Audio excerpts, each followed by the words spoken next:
A few other functions like finding the maximum value, the highest value in a range, the lowest value, that's the normal starting point when we talk about functions in Excel. Let's just bring out a couple of ideas about how to use these functions. First of all, the auto sum button is a shortcut for typing equals sum.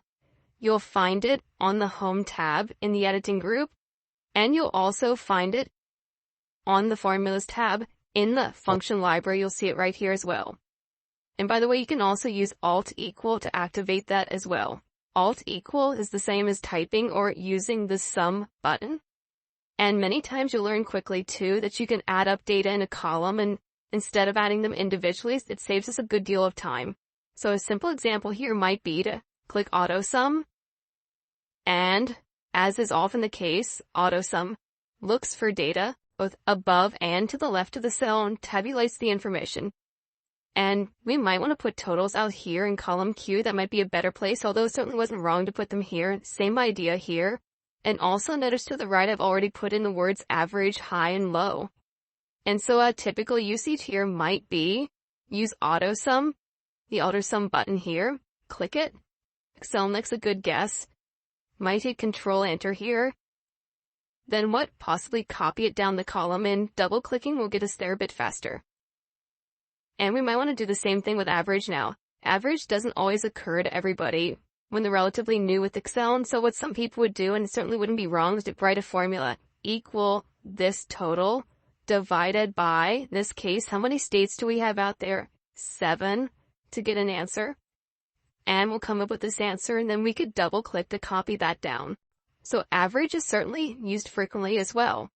Now, I'm going to undo that. Not that it was wrong, because it wasn't.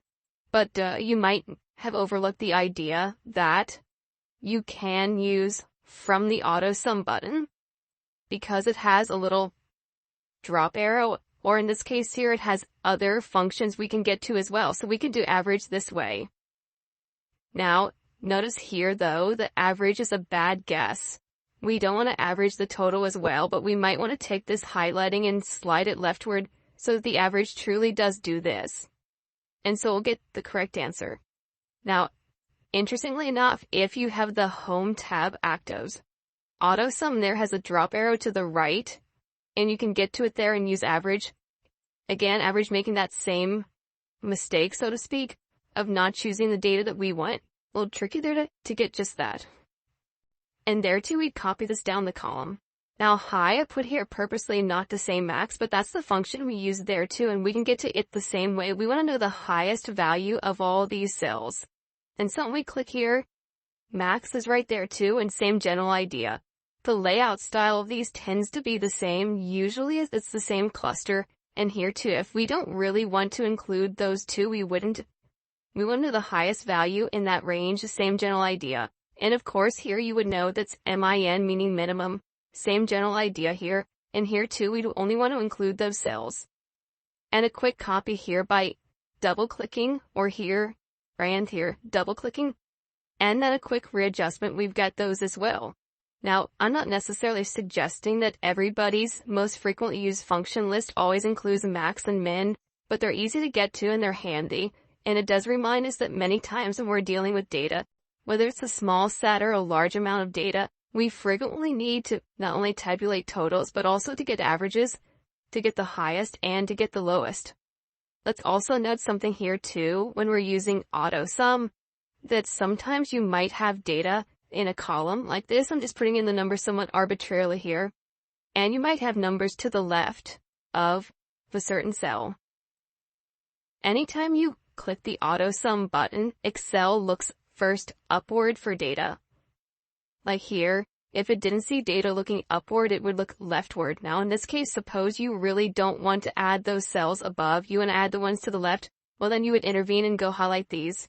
And you can simply control it yourself. And we're all done here. So be aware of that, and that works the same way when we're using the other functions as well. So a starting point for most people in becoming familiar with some functions in Excel would be the 4 functions of sum and average, and then max and min. Now, if you're a statistician, you're going to be saying, I need to do a standard deviation on these numbers. And so you probably would pursue that.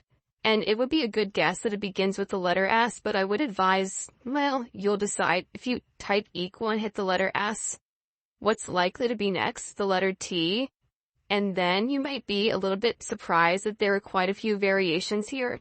So probably at this step, if you'd never used these, you'd have to go figure out which one you might use. But surely that's the kind of function that a statistician would need to find, and for a statistician, this would be one of those so-called basic functions. If you were a mathematician or an engineer, of course, you've got a different set too. So many different kinds of people use Excel, and so trying to come up with some kind of a master list of functions that everybody needs isn't always the most obvious thing to do.